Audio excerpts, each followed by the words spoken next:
अस्सलाम वालेकुम रहमतुल्लाहि वबरकातुहू। एक छोटे से कस्बे में एक गरीब लड़की रहती थी। उसका नाम मारिया था। वो ट्यूशन पढ़ाकर गुजर बसर करती थी। 19 बरस की उम्र में वो एक अमीर ख़ानदान की 10 साला बच्ची को पढ़ाती थी। बच्ची का बड़ा भाई उसमें दिलचस्पी लेने लगा। वो भी उसकी तरफ माइल हो गई। चुनांचे दोनों ने शादी करने का फ़ैसला किया। लेकिन जब लड़के की माँ को पता चला तो उसने आसमान सर पर उठा लिया।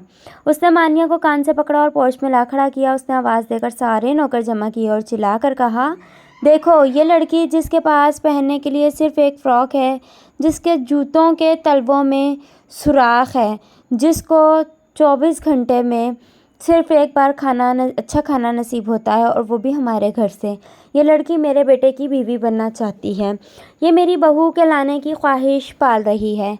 तमाम नौकरों ने कहकहा लगाया और खातून दरवाज़ा बंद करके अंदर चली गई। मानिया को यूँ महसूस हुआ जैसे किसी ने उसके ऊपर तेज़ाब की बाल्टी उलट दी हो। वो तौहीन के शदीद एहसास में गिरफ़्तार हो गई और उसने उसी पोर्च में खड़े खड़े फ़ैसला किया वो ज़िंदगी में इतनी इज़्ज़त, इतनी शोहरत कमाएगी कि पूरा पोलैंड उसके नाम से पहचाना जाएगा। ये 1891 था। वो पोलैंड से पेरिस आई। उसने यूनिवर्सिटी में दाखिला लिया और फ़िज़िक्स पढ़ना शुरू कर दी। वो दिन में 20 घंटे पढ़ती थी। उसके पास पैसा धेला नहीं। जो कुछ जमा पूंजी थी वह उसी में गुजर बसर करती थी। वो रोज़ सिर्फ़ 1 शिलिंग खर्च करती थी। इसके कमरे में बिजली, गैस और कोयलों की अंगीठी तक नहीं थी। वो बर्फीले मौसमों की रातें कँपकँपाकर गुजारती थी। जब सर्दी बर्दाश्त से बाहर हो जाती थी तो वह अपने सारे कपड़े निकालती थी, आधे बिस्तर पर बिछाती थी और आधे ऊपर ओढ़कर लेट जाती थी। फिर भी गुजारा ना होता तो वो अपनी सारी किताबें हत्ता के अपनी कुर्सी तक अपने ऊपर गिरा लेती थी। पूरे 5 बरस उसने डबल रोटी के सूखे टुकड़ों और मक्खन के सिवा कुछ ना खाया। नकाहत का यह आलम होता था। वो बिस्तर पर बैठे बैठे बेहोश हो जाती थी, लेकिन जब होश आता था तो वो अपनी बेहोशी को नींद करार देकर खुद को तसल्ली दे लेती थी। वो एक रोज़ क्लास में बेहोश हो गई। डॉक्टर ने उसका मुआयना करने के बाद कहा, आपको दवा की बजाय दूध के एक गिलास की ज़रूरत है। उसने यूनिवर्सिटी ही में पायरी नाम के एक साइंसदान से शादी कर ली थी।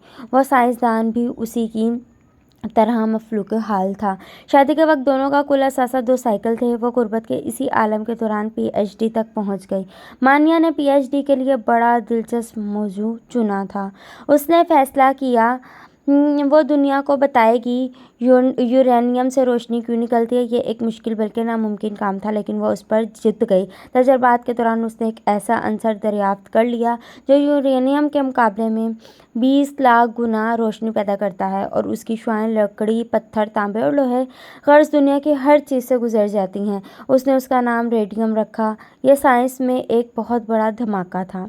लोगों ने रेडियम का सबूत मांगा। मानिया और पायरी ने एक खस्ताहाल अहाता लिया जिसकी छत सलामत थी और ना ही फर्श, और वो 4 बरस तक उस अहाते में लोहा पिघलाते रहे। उन्होंने तन्हा 8 टन लोहा पिघलाया और उसमें से मटर के दाने के बराबर रेडियम हासिल की। ये 4 साल उन लोगों ने, गर्मियाँ हों या सर्दियाँ, अपने अपने जिस्मों पर झेली। भट्टी के जहरीले धुएं ने मानिया के फेफड़ों में सुराख कर दिए, लेकिन वो काम में जती रही। उसने हार ना मानी, यहाँ तक कि पूरी साइंस उसके कदमों में झुक गई।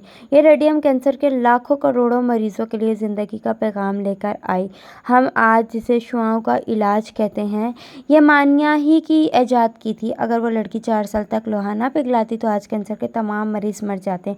ये लड़की दुनिया की वाहिद साइंसदान थी जिसे ज़िंदगी में दोबारा नोबेल प्राइज़ मिला, जिसकी ज़िंदगी पर 30 फिल्में और सैकड़ों किताबें लिखी गईं और जिसकी वजह से आज साइंस के तालिब इल्म पोलैंड का नाम आने पर सर से टोपी उतार देते हैं।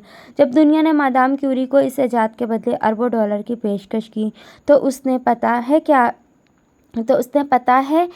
कहा। उसने कहा, मैं ये दरियाफ्त सिर्फ इस कंपनी को दूंगी जो पोलैंड की एक बूढ़ी औरत का मुफ्त इलाज करेगी। जी हाँ, वो अमीर पॉलिश औरत जिसने कभी क्यूरी को कान से पकड़कर बाहर निकाल दिया था, वो इस वक्त कैंसर के मर्ज में मुब्तला हो चुकी थी और वो इस वक्त बिस्तरे मर्ग पर पड़ी थी।